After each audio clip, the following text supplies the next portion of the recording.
আবারও সংসদে চমক দেখালেন হাসনাত আব্দুল্লাহ। হ্যাঁ দর্শক, রাজনীতিতে একটি কথা আছে, বুদ্ধিমান নেতারা ঘন্টার পর ঘন্টা বক্তৃতা দিয়ে যা বোঝাতে পারেন না, একজন জিনিয়াস নেতা মাত্র কয়েক সেকেন্ডে তার চেয়ে হাজার গুণ বেশি শক্তিশালী মেসেজ দিয়ে দিতে পারেন। আর ঠিক এই কাজটি এবার জাতীয় সংসদের ফ্লোরে করে দেখালেন ২৪-এর গণ অভ্যুত্থানের অন্যতম মাস্টারমাইন্ড এবং তরুণ প্রজন্মের দাপুটে এমপি হাসনাত আব্দুল্লাহ। এত কম সময়ে এত বুদ্ধিদীপ্ত আলোচনা শুনে রীতিমতো বাকি এমপিরা অবাক হয়ে গেছেন। সরকারি দল যখন অত্যন্ত সুকৌশলে বিরোধী দলের কণ্ঠরোধ করার জন্য, তাদের দাবিয়ে রাখার জন্য হাসনাত আব্দুল্লাহকে কথা বলার জন্য মাত্র ২ মিনিট সময় বরাদ্দ দিল, তখন সবাই ভেবেছিল এই অল্প সময়ে তিনি আর কী বা বলবেন। কিন্তু হাসনাত প্রমাণ করে দিলেন, জেনজির কাছে সময়ের অভাব কোনো বাধাই নয়, বরং এটি একটি মেগা সাইকোলজিক্যাল গেম। তিনি কোনো অভিযোগ না করে সরাসরি নিজের স্মার্টফোনে টাইমার চালু করে এমন কিছু চরম সত্য কথা তুলে ধরেছেন, যা সরকারি দলের বাঘা বাঘা নেতাদের আক্ষরিক অর্থেই বাক্যহারা করে দিয়েছে। প্রিয় দর্শক, চলুন চোখ কান খোলা রেখে দেখে নেওয়া যাক কিভাবে সময়ের কাঁটাকে নিজের সবচেয়ে বড় অস্ত্রে পরিণত করলেন হাসনাত আব্দুল্লাহ, আর কেন তার বক্তব্যে মুগ্ধ হলেন সংসদের বাকি সকল এমপি। খবরের একেবারে কেন্দ্রবিন্দুতে যাবার আগে আজকের এই সংসদীয় বিতর্কের পেছনের আসল কাহিনীটি একটু বোঝা দরকার। আমরা আগে জেনেছি যে জুলাই জাতীয় সনদ এবং গণভোট নিয়ে সংসদে আলোচনা হওয়ার কথা ছিল, কিন্তু সরকারি দল অত্যন্ত সুকৌশলে এবং অসহযোগিতামূলক আচরণের মাধ্যমে এই আলোচনাটি পিছিয়ে দিয়েছে। হাসনাত আব্দুল্লাহ সংসদে দাঁড়িয়ে মূলত এই গণভোট এবং সরকারের এই টালবাহানা নিয়েই কথা বলতে চেয়েছিলেন, কিন্তু সরকারি দল খুব ভালো করে জানে যে হাসনাত যদি ফ্লোর পেয়ে যায় তবে তিনি তাদের প্রতিটি ব্যর্থতার আসল রূপ জাতির সামনে তুলে ধরবেন। তাই তারা অত্যন্ত চতুরতার সাথে একটি টাইম ট্র্যাপ বা সময়ের ফাঁদ তৈরি করে। তারা হাসনাত আব্দুল্লাহকে বক্তব্য দেওয়ার জন্য মাত্র ২ মিনিট সময় বেঁধে দেয়। তাদের উদ্দেশ্য ছিল অত্যন্ত পরিষ্কার, সময় কম থাকলে তিনি হয়তো তাড়াহুড়া করবেন, খেই হারিয়ে ফেলবেন এবং আসল কথাগুলো বলতেই পারবেন না। কিন্তু সরকারি দল ঘুণাক্ষরেও বুঝতে পারেনি যে এই ২ মিনিটের ফাঁদটি তাদের নিজেদের গলাতেই ফাঁস হয়ে বসতে যাচ্ছে।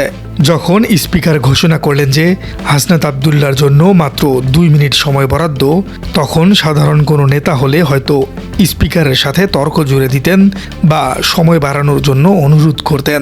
কিন্তু হাসনাত আব্দুল্লাহ যা করলেন তা দেখে পুরো সংসদ এক মুহূর্তের জন্য স্তব্ধ হয়ে গেছে। তিনি কোনো বাক্য ব্যয় না করে অত্যন্ত শান্তভাবে নিজের পকেট থেকে স্মার্টফোনটি বের করেছেন। এরপর সবার সামনে একেবারে ওপেন ফ্লোরে মোবাইলে ২ মিনিটের একটি টাইমার চালু করে নিজের সামনে ডেস্কে রেখে দিলেন।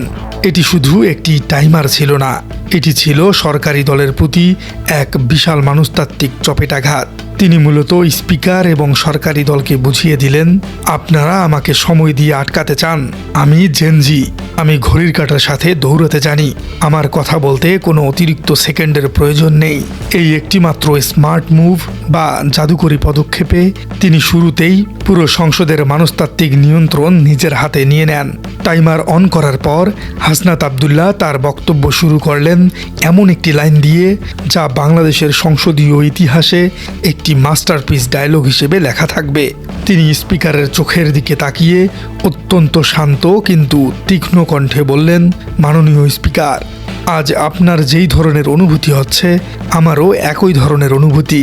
একবার ভাবুন দর্শক, একজন বিরোধী দলের তরুণ এমপি সরাসরি স্পিকারের অনুভূতির সাথে নিজের অনুভূতিকে মেলাচ্ছেন। কিন্তু কেন?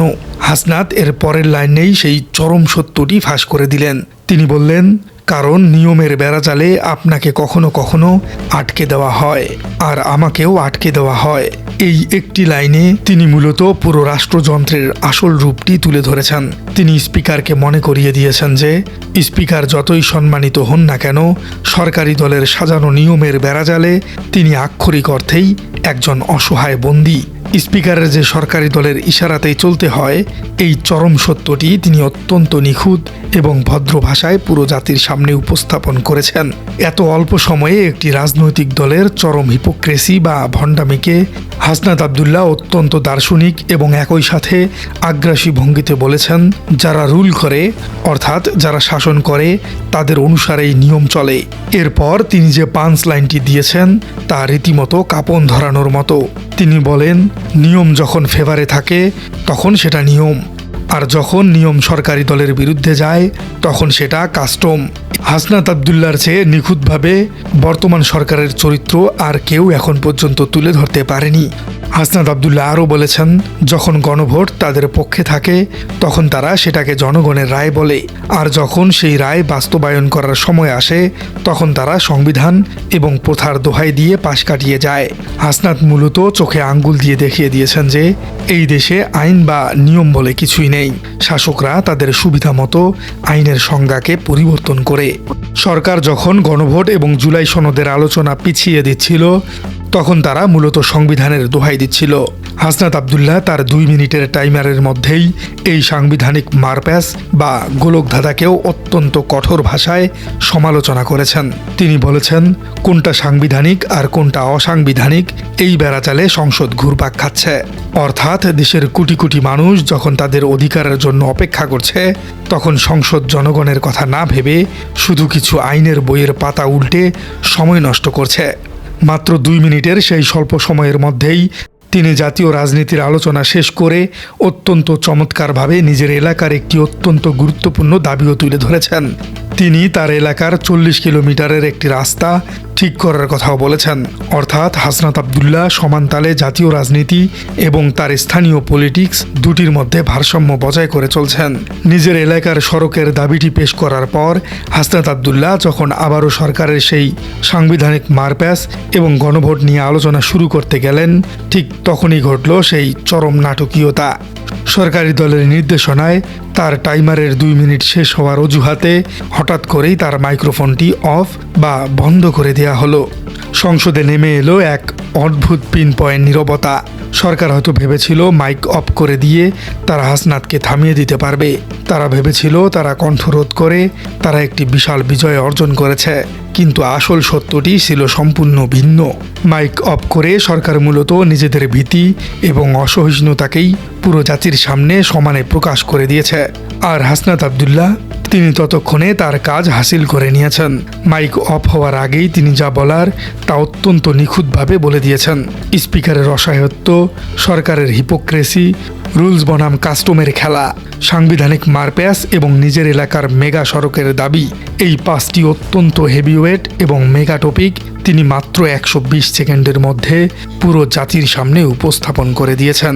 রাজনৈতিক বিশ্লেষকরা বলছেন, হাসনাত আবদুল্লাহর এই 2 মিনিটের স্পিচ অন্য নেতাদের 2 ঘন্টার স্পিচের চেয়ে 1000 গুণে বেশি ধারালো এবং কার্যকর ছিল। মাইক অফ হওয়ার পর হাসনাত কোনো প্রতিবাদ করেননি। তিনি শুধু মুচকি হেসে তার ফোনটি পকেটে ঢুকিয়ে নিজের আসনে বসে পড়েন, কারণ তিনি জানেন তার ছোড়া তীরগুলো একদম ঠিক নিশানায় গিয়ে আঘাত করেছে। প্রিয় দর্শক, আপনার কি মনে হয় সংসদে কথা বলার জন্য মাত্র 2 মিনিট সময় পেয়ে হাসনাত আবদুল্লাহ যেভাবে মোবাইলে টাইমার চালু করে অল্প সময়ে যেসব কথা বলেছেন সেগুলো কি আসলেই যুক্তিসঙ্গত? হাসনাত আবদুল্লাহর এত অল্প সময়ে এত নিখুঁতভাবে কথা বলার দক্ষতাকে আপনি কিভাবে দেখছেন? কমেন্টে জানিয়ে দিন আপনার মূল্যবান মতামত। আর আপনার রাজনীতি চ্যানেলে নতুন হয়ে থাকলে চ্যানেলটি সাবস্ক্রাইব করার অনুরোধ থাকলো। দেখা হচ্ছে পরবর্তী কোনো ভিডিওতে।